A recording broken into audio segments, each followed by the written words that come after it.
Salut tout le monde, c'est Shinzé pour Adopt un Moteur. Alors ce mois-ci, je vais te parler d'un bouquin de Bettina Lemke, mais plus que du bouquin, je vais carrément te parler du concept qu'elle aborde dans ce bouquin. Donc ce livre, c'est tout simplement l'ikigai. Parmi tous les peuples à travers le monde, celui qui a la meilleure longévité, c'est le peuple japonais, et notamment une région assez spécifique. Je me demande si c'est pas l'archipel d'Okinawa, mais je suis pas sûr. Pour info, qui est le berceau des arts martiaux. Et donc toujours est-il qu'il y a une étude qui a été faite, où des chercheurs sont allés rencontrer ce peuple, donc pour comprendre leur secret. Comment se fait-il qu'ils arrivent à vivre aussi longtemps? Et ils leur ont répondu tout simplement que le secret de leur longévité, c'est la découverte de leur ikigai. Donc ikigai, il faut voir ça à peu près comme la raison de vivre. Alors pour visualiser cet ikigai, c'est très facile. Donc il faut que tu visualises 4 cercles, et chaque cercle correspond à une activité que tu as. Dans un cercle, tu vas mettre ce que tu aimes, dans un autre, ce dont le monde a besoin, dans un troisième, ce pourquoi tu es doué, et un quatrième, ce pourquoi tu peux être payé. Vont se superposer pour former cette sorte de jolie rosace que tu vois, et à chaque intersection, ça va permettre de déterminer une activité en particulier. Par exemple, ce dont le monde a besoin et ce pourquoi tu es payé, c'est ta vocation.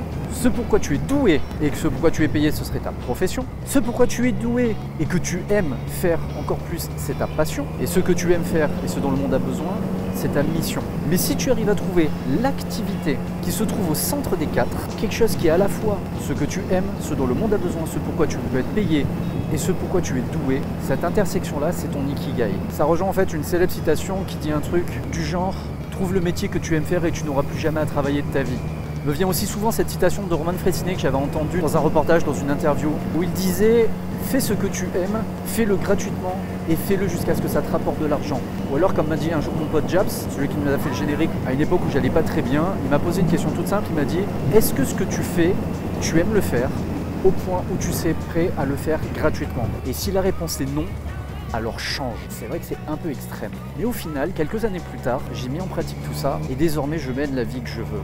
J'ai trouvé mon ikigai. J'ai réussi à trouver une activité que j'aime faire, pour laquelle je suis doué, dont le monde a besoin et qui me permet de pouvoir en vivre, financièrement parlant, j'entends. Et la découverte de cet ikigai m'a ouvert énormément de portes. Donc du coup, je kiffe ma vie tout simplement. Et ça m'a même permis de casser des croyances, de casser des verrous que j'avais par rapport à l'argent. Ça m'a permis d'exploser mon plafond de verre et de carrément m'aider à changer la vision de la vie que j'ai en général. Mais ça, le rapport à l'argent, je me le garde pour plus tard. Je t'en parlerai dans une autre vidéo. Mais vraiment, si je devais t'inciter à une chose, c'est vrai que j'arrête pas de parler d'entrepreneuriat, de ci, de ça, les méthodes, l'agilité, la remise en question, le changement, etc. Mais tout ça, ce sont des outils. Là, l'ikigai, pour moi, ça a carrément été une révélation. Une épiphanie. Donc si vraiment j'ai un conseil à te donner, trouve ton ikigai et tu ne verras plus du tout la vie du même regard.